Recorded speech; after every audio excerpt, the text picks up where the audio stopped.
2 പതിറ്റാണ്ട് കാലമായി കോൺഗ്രസ്സിന് അല്ലെങ്കിൽ ഇന്ത്യൻ നാഷണൽ കോൺഗ്രസ്സിന് ഒരു എംഎൽഎയെ പോലും വിജയിപ്പിക്കുവാൻ കഴിയാത്ത ഒരു ജില്ലയാണ് കോഴിക്കോട് ജില്ല. കോഴിക്കോട് ജില്ലയുടെ കാര്യം പറയുമ്പോൾ 2021 നിയമസഭാ തെരഞ്ഞെടുപ്പിൽ UDFിൻ്റെ പ്രകടനവും ഏറെ ദയനീയമായിരുന്നു. കോഴിക്കോട് ജില്ലയിൽ ആകെയുള്ള 13 നിയമസഭാ മണ്ഡലങ്ങളിൽ 2 മാത്രമാണ് 2021 പൊതു തെരഞ്ഞെടുപ്പിൽ UDF സ്ഥാനാർത്ഥികൾക്ക് വിജയിച്ചു കയറുവാൻ കഴിഞ്ഞത്. കോൺഗ്രസും ലീഗും അടക്കമുള്ള പ്രധാനപ്പെട്ട പാർട്ടികൾ കനത്ത തിരിച്ചടി ജില്ലയിൽ നേരിട്ടപ്പോൾ കൊടുവള്ളിയിൽ നിന്ന് MK മുനീർ മുസ്ലിം ലീഗിന് വേണ്ടി വിജയിച്ചു കയറിയതും വടകരയിൽ നിന്ന് RMP നേതാവും TP ചന്ദ്രശേഖരൻ്റെ വിധവയുമായ KK രമ വിജയിച്ചു കയറിയതും മാത്രമായിരുന്നു UDFിനെ സംബന്ധിച്ചിടത്തോളമുള്ള ആശ്വാസ വിജയങ്ങൾ. എന്നാൽ 2026 ഈ ചീത്തപ്പേര് മാറിക്കിട്ടുമെന്നും ആകെയുള്ള 13 നിയമസഭാ മണ്ഡലങ്ങളിൽ 9 വിജയം ഉറപ്പിക്കുമെന്നുമാണ് UDF നേതൃത്വവും കോൺഗ്രസ് നേതൃത്വവും ഇപ്പോൾ അവകാശപ്പെടുന്നത്. കോൺഗ്രസിനെയും UDFിനെയും സംബന്ധിച്ച് ഇത്തരത്തിലൊരു ആത്മവിശ്വാസം അവർക്ക് പകർന്നു കിട്ടുവാനുള്ള കാരണം തദ്ദേശ തെരഞ്ഞെടുപ്പിൻ്റെ ഫലമാണ്.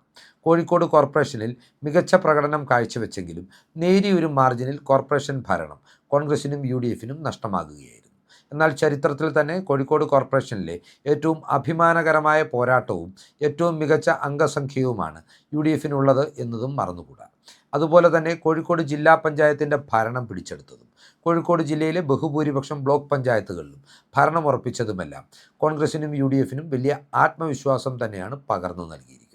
കോഴിക്കോട് ജില്ലയിൽ UDFിന് അനുകൂലമാകുന്ന പ്രധാനപ്പെട്ട 2 ഘടകങ്ങൾ എന്ന് പറയുന്നത് മതേതര ന്യൂനപക്ഷ വോട്ടുകളുടെ UDF അനുകൂലമായ ഏകീകരണവും രണ്ടാമതായി ജനങ്ങൾക്കിടയിൽ നിലനിൽക്കുന്ന ശക്തമായ ഭരണവിരുദ്ധ വികാരവുമാണ്. കോഴിക്കോട് ജില്ലയിൽ കോൺഗ്രസ് എത്രമാത്രം മുന്നോട്ട് പോകും എന്നതിനെ ചൊല്ലി രാഷ്ട്രീയ വൃത്തങ്ങളിൽ ഇപ്പോഴും പല ആശങ്കകളും നിലനിൽക്കുന്നുണ്ട്. എന്നാൽ കോൺഗ്രസ് അഭിമാനകരമായ മത്സരം കാഴ്ചവെക്കുമെന്നും ഏറ്റവും ചുരുങ്ങിയത് കോൺഗ്രസിന് കോഴിക്കോട് ജില്ലയിൽ നിന്ന് 4 MLAമാരെ സൃഷ്ടിക്കുവാൻ കഴിയുമെന്നുമുള്ള ആത്മവിശ്വാസമാണ് നേതൃത്വത്തിന് മുന്നിൽ കോഴിക്കോട് നിന്നുള്ള MPമാരായിട്ടുള്ള MK രാഘവനും ഷാഫി പറമ്പിലും അവതരിപ്പിച്ചിട്ടുള്ളത്. MK രാഘവനും ഷാഫി പറമ്പിലും കൃത്യമായ സ്ഥാനാർത്ഥി നിർദ്ദേശങ്ങളും നേതൃത്വത്തിന് മുന്നിൽ കോഴിക്കോട് ജില്ലയുമായി ബന്ധപ്പെട്ട് സമർപ്പിച്ചിട്ടുണ്ട് എന്ന റിപ്പോർട്ടുകളും പുറത്തു വരികയാണ്. സുനിൽ കനകേലുവിൻ്റെ റിപ്പോർട്ടും ഈ നേതാക്കളുടെ നിർദ്ദേശങ്ങളും ഏറെക്കുറെ സമരസപ്പെട്ടു പോകുന്നതാണ് എന്ന മറ്റൊരു പ്രത്യേകതയും കോഴിക്കോടുമായി ബന്ധപ്പെട്ട് ഉയർന്നു വരുന്ന പേരുകാരെ പഠിക്കുമ്പോൾ നമുക്ക് മനസ്സിലാക്കുവാൻ സാധിക്കും. ഏതൊക്കെയാണെങ്കിലും കോഴിക്കോടിൻ്റെ ഏറ്റവും പ്രിയങ്കരനും ജനകീയനുമായ MP-യായ MK രാഘവന് കരുത്തു പകർന്നുകൊണ്ട് കോഴിക്കോട് ജില്ലയിലെ നിയോജകമണ്ഡലങ്ങൾ ഉൾപ്പെടുന്ന വടകര പാർലമെൻറ്റ് മണ്ഡലത്തെ പ്രതിനിധീകരിച്ച് ഷാഫി പറമ്പിൽ എന്ന കേരളത്തിലെ കോൺഗ്രസിൻ്റെ ഏറ്റവും വലിയ ക്രൗഡ് പുള്ളറായ യൂത്ത് ഐക്കണായ നേതാവ് കൂടി എത്തിയതോടെ കോഴിക്കോട്ടെ കോൺഗ്രസിൻ്റെ മുഖവും പോരാട്ട വീര്യവും മാറിയിരിക്കുകയാണ് എന്ന് അക്ഷരാർത്ഥത്തിൽ തന്നെ പറയാൻ സാധിക്കും. കോഴിക്കോട്ടെ കോൺഗ്രസിനെ സംബന്ധിച്ചിടത്തോളം അവർ ആദ്യമായി അവിടുന്ന് വിജയിപ്പിച്ച് കയറ്റുവാൻ ആഗ്രഹിക്കുന്നത് മികച്ച DCC പ്രസിഡന്റ് എന്നുകൂടി പേരെടുത്തിട്ടുള്ള പ്രവീൺ കുമാറിനെയാണ്. പ്രവീൺ കുമാറിനെ സംബന്ധിച്ച് പറയുമ്പോൾ 2016 2021 അലയടിച്ച ഇടത് തരംഗത്തിനിടയിലും ഇടതു കോട്ടയെന്ന് വിലയിരുത്തപ്പെടുന്ന നാദാപുരം മണ്ഡലത്തിൽ മിന്നും പ്രകടനമാണ് അദ്ദേഹം കാഴ്ചവെച്ചത്. ഈ 2 തെരഞ്ഞെടുപ്പുകളിലും ശക്തമായ ഇടതു തരംഗം ഉണ്ടായിട്ടും കേവലം 4000-ഓളം വോട്ടുകൾക്ക് മാത്രമാണ് പ്രവീൺ കുമാർ നാദാപുരത്തു നിന്ന് പരാജയപ്പെട്ടത്. എന്നാൽ ഇത്തവണ നാദാപുരത്തു നിന്നും പ്രവീൺ കുമാറിനെ മാറ്റി അദ്ദേഹത്തെ കൊയിലാണ്ടിയിൽ അവതരിപ്പിക്കണമെന്ന നിർദ്ദേശമാണ് ഷാഫി പറമ്പിലും MK രാഘവനും കോൺഗ്രസ് നേതൃത്വത്തിന് മുന്നിൽ വെച്ചിട്ടുള്ളത്. സുനിൽ കനകേലുവും ഞാൻ നേരത്തെ പറഞ്ഞതുപോലെ പ്രവീൺ കുമാറിനെ കൊയിലാണ്ടിയിൽ മത്സരിപ്പിക്കണമെന്ന നിർദ്ദേശം നേതൃത്വത്തിന് മുന്നിൽ അവതരിപ്പിച്ചു കഴിഞ്ഞു എന്നും റിപ്പോർട്ടുകളുണ്ട്. പ്രവീൺ കുമാറിനെ പോലെ ജനകീയനായ ഒരു DCC പ്രസിഡന്റ് കൊയിലാണ്ടിയിൽ മത്സരിക്കുവാൻ ഉദ്ദേശിക്കുന്നത് കൊണ്ട് തന്നെ കൃത്യമായ മുന്നൊരുക്കങ്ങളും പാർട്ടിയുടെ സംഘടനാ സംവിധാനം ഈ നിയോജക മണ്ഡലത്തിലും ജില്ലയിലെമ്പാടും നടത്തിയിട്ടുണ്ട് എന്നും വോട്ട് ചേർക്കുന്നത് ഉൾപ്പെടെയുള്ള നടപടികളും SIRൻ്റെ നടപടിക്രമങ്ങളും കാര്യക്ഷമമായി പുരോഗമിക്കുന്ന ഒരു ജില്ലയാണ് കോൺഗ്രസിനെ സംബന്ധിച്ചിടത്തോളം കോഴിക്കോടെന്നും പറയേണ്ടിയിരിക്കുന്നു. പ്രവീൺ കുമാർ അംഗത്തിനിറങ്ങുമ്പോൾ കൊയിലാണ്ടി മണ്ഡലം ആദ്യമായി തങ്ങൾക്ക് പിടിക്കുവാൻ കഴിയുമെന്ന ആത്മവിശ്വാസമാണ് ഇപ്പോൾ കോൺഗ്രസ് നേതൃത്വം ഉയർത്തിക്കാട്ടുന്നത്. 2016 2021 പ്രവീൺ കുമാർ അഭിമാനകരമായ പോരാട്ടം കാഴ്ചവെച്ച നാദാപുരം സീറ്റിലേക്ക് അദ്ദേഹം കൊയിലാണ്ടിയിലേക്ക് ചുവടുമാറുമ്പോൾ പാർട്ടി നേതൃത്വം നിർദ്ദേശിച്ചിരിക്കുന്നത് 2021 നിയമസഭാ തെരഞ്ഞെടുപ്പിൽ കോഴിക്കോട് ജില്ലയിലെ തന്നെ കോഴിക്കോട് നോർത്ത് സീറ്റിൽ നിന്ന് കോൺഗ്രസിന് വേണ്ടി മത്സരത്തിനിറങ്ങിയ യുവ നേതാവ് KM അഭിജിത്തിനെയാണ്. എല്ലാ കാലഘട്ടത്തിലും പാർട്ടിക്ക് വഴങ്ങി പാർട്ടിക്ക് വിധേയനായി നിൽക്കുന്ന യുവ നേതാവാണ് KM അഭിജിത്ത്. അതിനാൽ തന്നെ അഭിജിത്തിനെ തങ്ങൾ വിജയിപ്പിച്ചു കൊള്ളാം എന്ന ഒരു ഉത്തരവാദിത്വം കൂടി ഏറ്റെടുത്തുകൊണ്ടാണ് MK രാഘവനും ഷാഫി പറമ്പിലും അദ്ദേഹത്തെ നാദാപുരം സീറ്റിലേക്ക് നിർദ്ദേശിച്ചിരിക്കുന്നത്. പ്രവീൺ കുമാറിന് പകരക്കാരനായി KM അഭിജിത്ത് ഇവിടെ പോരാട്ടത്തിനിറങ്ങുമ്പോൾ യുവ സ്ഥാനാർത്ഥി എന്ന ആനുകൂല്യവും ഈ ഇടതുകോട്ടയിൽ UDFന് അനുകൂലമാകുമെന്ന് നേതൃത്വം വിലയിരുത്തുന്നുണ്ട്. KM അഭിജിത്തിനെ പോലെ ക്ലീൻ ഇമേജുള്ള ഒരു നേതാവിന് നാദാപുരത്ത് മത്സരത്തിനിറങ്ങിയാൽ കേരളത്തിലെമ്പാടും പ്രത്യേകിച്ച് കോഴിക്കോട് ജില്ലയിൽ അതിശക്തമായും നിലനിൽക്കുന്ന ഭരണവിരുദ്ധ വികാരത്തിൻ്റെ ആനുകൂല്യത്തിൽ അഭിജിത്തിനെയും വിജയിപ്പിച്ചെടുക്കുവാൻ കഴിയുമെന്ന ആത്മവിശ്വാസം കോൺഗ്രസ് പ്രവർത്തകരും ഈ ഘട്ടത്തിൽ പ്രകടമാക്കുന്നുണ്ട്. കോഴിക്കോട് ജില്ലയിലെ ഇടതുമുന്നണിയുടെ അല്ലെങ്കിൽ CPMൻ്റെ ഏറ്റവും കരുത്തുറ്റ കോട്ടകളിലൊന്നായ ഒരു സീറ്റായി വിശേഷിപ്പിക്കപ്പെടുന്നത് കോഴിക്കോട് നോർത്ത് സീറ്റാണ്. കോഴിക്കോട് നോർത്ത് സീറ്റിൽ എന്നാൽ ഇത്തവണ ചരിത്രം വഴിമാറും എന്ന അവകാശവാദമാണ് കോൺഗ്രസ് നേതൃത്വം മുന്നോട്ട് വെക്കുന്നത്.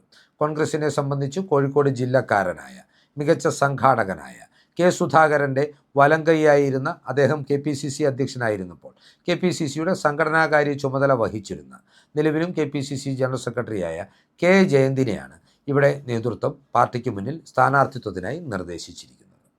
ജയന്തിനെ പോലെ നാട്ടുകാരനായ ഒരു സ്ഥാനാർത്ഥി ഇറങ്ങിയാൽ കോഴിക്കോട് ജില്ലയിൽ വളരെ ശക്തമായി പ്രത്യക്ഷമായി കാണുന്ന സർക്കാർ വിരുദ്ധ വികാരത്തിൻ്റെയും ഭൂരിപക്ഷ ന്യൂനപക്ഷ മതേതര വോട്ടുകളുടെ ഏകീകരണത്തിൻ്റെയും ആനുകൂല്യത്തിൽ ജയന്തിനും വിജയിച്ചു കയറുവാൻ കഴിയുമെന്ന ആത്മവിശ്വാസം കൃത്യമായ കണക്കെടുപ്പുകളുടെ അടിസ്ഥാനത്തിൽ കൂടിയാണ് ഇപ്പോൾ നേതൃത്വത്തിന് മുന്നിൽ അവതരിപ്പിക്കപ്പെട്ടിട്ടുള്ളത്. സുനിൽ കനകേലുവിൻ്റെ റിപ്പോർട്ടിലും K. ജയന്തിനെ തന്നെ കോഴിക്കോട് നോർത്തിൽ മത്സരിപ്പിക്കണമെന്നും അങ്ങനെ അദ്ദേഹം മത്സരത്തിനിറങ്ങിയാൽ അവിടെ വലിയ വിജയസാധ്യതയുണ്ട് എന്ന വിലയിരുത്തലുകളും പാർട്ടി നേതൃത്വത്തിന് മുൻപിൽ നൽകിയിട്ടുണ്ടെന്നും അറിയാൻ കഴിയുന്നുണ്ട്.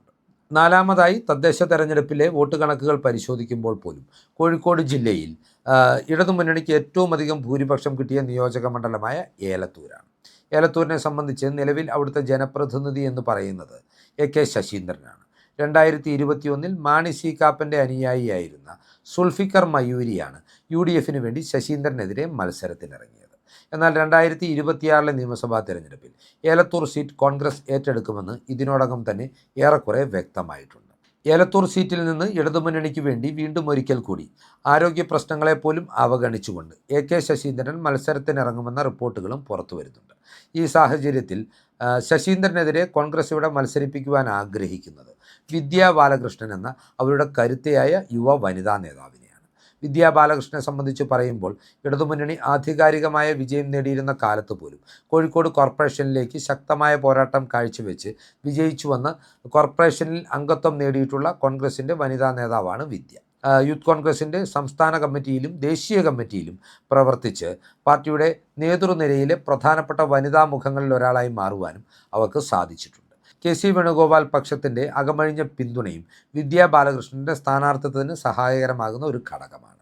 AK ശശീന്ദ്രനെ പോലെ നിരവധി ആരോപണങ്ങൾ നേരിടുന്ന ഈ പിണറായി വിജയൻ സർക്കാരിലെ ഏറ്റവും വെറുക്കപ്പെട്ട മന്ത്രിയായി വിലയിരുത്തപ്പെടുന്ന ഒരു വ്യക്തിത്വത്തിനെതിരെ വിദ്യാ ബാലകൃഷ്ണൻ മത്സരത്തിനിറങ്ങിയാൽ ഏലത്തൂർ സീറ്റ് പോലും കോൺഗ്രസിനൊപ്പം നിലയുറപ്പിക്കും എന്ന റിപ്പോർട്ടുകളുടെയും സർവേ കണ്ടെത്തലുകളുടെയും അടിസ്ഥാനത്തിൽ കൂടിയാണ് വിദ്യയെ സ്ഥാനാർത്ഥിയാക്കണമെന്ന് കോൺഗ്രസ് നേതൃത്വത്തിന് മുന്നിൽ ഐകകണ്ഠേന തന്നെ നിർദ്ദേശം വന്നിട്ടുള്ളതെന്നും അറിയാൻ കഴിയുന്നുണ്ട്. ഇത്തരത്തിൽ കോൺഗ്രസിനെ സംബന്ധിച്ച് വളരെ കൃത്യമായി കൊയിലാണ്ടിയിലും നാദാപുരത്തും കോഴിക്കോട് നോർത്തിലും ഏലത്തൂർ മണ്ഡലങ്ങളിലും മികച്ച സ്ഥാനാർത്ഥികളെ അവതരിപ്പിച്ചാൽ 4 MLAമാരെയെങ്കിലും അവിടെ നിന്ന് സൃഷ്ടിച്ചെടുക്കാം എന്ന ആത്മവിശ്വാസത്തിലാണ് അവർ മുന്നോട്ട് പോകുന്നത്. എന്നാൽ ഇതൊന്നും ആയിരിക്കില്ല കോഴിക്കോട് ജില്ലയിലെ ഏറ്റവും തീപാറുന്ന പോരാട്ടം എന്നുകൂടി ഈ ഘട്ടത്തിൽ ഓർമ്മപ്പെടുത്തുവാൻ ആഗ്രഹിക്കുകയാണ്. നിലവിൽ പുറത്തുവരുന്ന റിപ്പോർട്ടുകൾ അനുസരിച്ച് മുഖ്യമന്ത്രിയുടെ മരുമകനും പൊതുമരാമത്ത് മന്ത്രിയുമായ PA മുഹമ്മദ് റിയാസിനെതിരെ ഇവിടെ PV അൻവറിനെ UDF കളത്തിലിറക്കുമെന്നാണ് അറിയാൻ കഴിയുന്നത്. തൃണമൂൽ കോൺഗ്രസിൻ്റെ ചിഹ്നത്തിലോ അല്ലെങ്കിൽ UDF സ്വതന്ത്രനോ ആയിട്ടോ ആയിരിക്കും PV അൻവർ മത്സരത്തിനിറങ്ങുക. PV അൻവറിൻ്റെ ബേപ്പൂരിലേക്കുള്ള കടന്നുവരവിനെ കോൺഗ്രസ് വൃത്തങ്ങൾ ഏറെ ആവേശത്തോടു കൂടിയാണ് കാണുന്നത്. 35,000 വോട്ടിന് മുഹമ്മദ് റിയാസ് വിജയിച്ച് ഈ മണ്ഡലത്തിൽ 2025 തദ്ദേശ തെരഞ്ഞെടുപ്പിൻ്റെ കണക്കുകൾ പരിശോധിക്കുമ്പോൾ കേവലം 1300-ൽ താഴെ വോട്ടുകളുടെ ഭൂരിപക്ഷമാണ് ഇടതുമുന്നണിക്ക് നേടാൻ കഴിഞ്ഞിട്ടുള്ളത്. അതിനാൽ തന്നെ PV അൻവറിനെ പോലെ ഒരു സ്ഥാനാർത്ഥി, ഒരു ഹെവി വെയ്റ്റ് സ്ഥാനാർത്ഥി ബേപ്പൂരിൽ ഇറങ്ങിയാൽ അവിടെയും ഇടതുമുന്നണിക്ക് പ്രതികൂലമായി കാര്യങ്ങൾ മറിയുമെന്ന കാര്യത്തിൽ തർക്കമില്ല. അത്തരത്തിൽ കോഴിക്കോട് ജില്ലയിൽ പിണറായി വിജയൻ്റെ മരുമകനായ മന്ത്രി മുഹമ്മദ് റിയാസ് ഉൾപ്പെടെ പരാജയപ്പെടുന്ന സാഹചര്യം ഉണ്ടാവുകയും UDFന് അഭിമാനകരമായ വിജയം നേടി മുന്നോട്ട് പോകുവാൻ കഴിയുമെന്നുമാണ് ഇപ്പോൾ പുറത്തു വരുന്ന UDF കേന്ദ്രങ്ങളിൽ നിന്നുള്ള റിപ്പോർട്ടുകൾ സൂചിപ്പിക്കുന്നത്. ഈ രാഷ്ട്രീയ ചിന്തകൾ പ്രേക്ഷകർക്കായി പങ്കുവച്ചുകൊണ്ട് ഈ വീഡിയോ ഇവിടെ അവസാനിപ്പിക്കുകയാണ്. കൂടുതൽ രാഷ്ട്രീയ വാർത്തകൾക്കും വിശകലനങ്ങൾക്കുമായി ഞങ്ങളുടെ ചാനൽ സബ്സ്ക്രൈബ് ചെയ്യുക. നന്ദി.